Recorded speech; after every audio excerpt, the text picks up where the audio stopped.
ဒီရက်ထဲမှာ City Map မှာ Top 1 ဝင်နေတဲ့စာအုပ်ကလေးငယ်ရွယ်တုန်းမှာရုခနေအောင်စူးစမ်းပါဆိုတဲ့စာအုပ်ကလေးကိုမနေ့ကဝယ်လာပြီးတော့ဖတ်ဖြစ်ခဲ့တယ်ပေါ့နော်အဲ့ထက်မှာခေါင်းစဉ်တစ်ခုဖြစ်တဲ့ကိုသဘောကျရဲ့လားဆိုတဲ့ခေါင်းစဉ်လေးရောက်တဲ့အခါကျတော့အမလည်းအတွေးတစ်ခုဝင်လာတယ်ဆရာကဒီထဲမှာသူ့ကိုယ်သူသဘောမကျတဲ့အချက်ကလေးတွေသဘောကျတဲ့အချက်ကလေးတွေပြောထားတာအမလည်းတွေးမိတယ်အမကသဘောမကျတဲ့ချက်တွေလည်းအများကြီးရှိတယ်သဘောကျတဲ့ချက်ကလေးလည်းရှိတယ်ဒါပေမဲ့လူဆိုတာကကိုမကောင်းတဲ့အရာကိုပဲအမြဲတမ်းတွေးပြီးတော့ပြောတတ်တယ်အမသဘောမကျတဲ့ချက်တွေဆိုအမအရင်အာနာတတ်တယ်နိုးလို့ညင်းဖို့ကိုအမခက်ခဲတယ်နောက်တစ်ခုကအယုံလွယ်တယ်ပြီးတော့စီစဉ်ထားတဲ့ plan 5ခုလောက်ရှိရဆိုလို့ရှိရင်3ခုလောက်ကမဖြစ်ခဲ့ဘူးပြတ်တယ်အဲ့တော့ကိုယုံကြည်မှုနည်းတယ်နောက်တစ်ခုကကြတော့ကလေးနဲ့ပတ်သက်လို့ရှိရင်သူငိုတိုင်းဖြစ်ဖြစ်သူ့ကိုချော့မရဖြစ်ဖြစ်ဆိုလို့ရှိရင်စိတ်မဆိုးလို့တွေ့ထားမယ်စိတ်ဆိုးတဲ့အခါကိုသဘောမကျဘူးနောက်တစ်ခုကကြတော့စိတ်မြန်တယ်ပေါ့နော်စိတ်တအားမြန်တယ်စိတ်မြန်တဲ့အလျောက်နှေးတဲ့သူတွေဆိုအမကသဘောမကျဘူးဘယ်လိုပြောမလဲစိတ်တုံ့မိရပေါ့နော်အဲ့ဒါဆိုအဲ့ဒီအချက်တည်းကိုသဘောမကျဘူးကိုပြန်ပြင်ရမယ်လို့ထင်တယ်ကိုသဘောကျတဲ့အချက်တွေကတော့အမကတွတ်တယ်အမလုံးသမျှအလုပ်တိုင်းကိုစဉ်းစားထားပြီးလုပ်တယ်အခုချိန်မှာအမက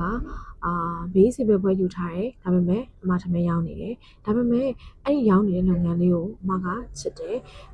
လက်ရှိအလုပ်ကိုအမချစ်မြတ်လို့ပြီးတော့လုပ်တတ်တဲ့အလေးရှိရပေါ့နော်အဲ့ဒီစိတ်ကလေးတော့အမသဘောကျတယ်ဒါပေမဲ့သဘောမကျတဲ့အာနာတတ်တဲ့စိတ်ကိုတော့အမပြန်ပြင်ဖို့စူးစမ်းနေတယ်အဲ့တော့အမတို့တွေကဥပမာဆိုလို့ရှိရင်အမဘယ်လိုမျိုးရှိလဲဆိုတော့ဒါတွေကိုယ့်ဘက်မှာအဆင်မပြေတော့မှဆိုရင်တော့မှနိုးလို့မငင်းလိုက်ဘဲနဲ့ငွေချေးပေးလိုက်မိတာမျိုးတော့အဲ့ကြောင့်ကိုခက်ခဲသွားတယ်ပေါ့နော်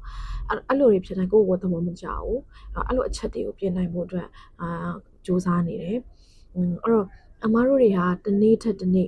တစ်ပတ်ထက်တစ်ပတ်တစ်လထက်တစ်လကိုချက်ကလုံးနေတယ်အမတို့ medical check up လုပ်တယ်လို့ပဲအမတို့ရဲ့စိတ်ကို check up လုပ်နေသိနေလို့ထင်တယ်။ဘာဖြစ်လို့လဲဆိုတော့အဲ့ဒါမှအမတို့ဟာကိုယ်တိုင်ပျောက်သွားမှာပေါ့နော်။ဘာလို့ဆိုတော့အမတို့မှာအိမ်ကိစ္စတွေရှိရယ်စီးပွားရေးရှိရယ်သားသမီးရှိရယ်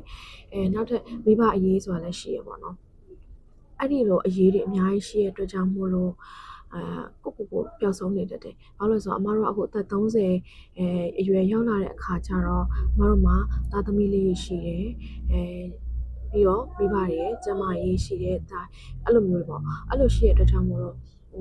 ကိုဆိုတာပျောက်ဆုံးနေတတ်တယ်ဒီတော့အမတို့မှာနေ့စဉ်နေ့တိုင်းကို check up လုပ်ဖို့အတွက်15မိနစ်ဖြစ်စေမိနစ်20ဖြစ်စေလိုအပ်တယ်အဲ့ဒါမှသာအမတို့ကစိတ်တကြ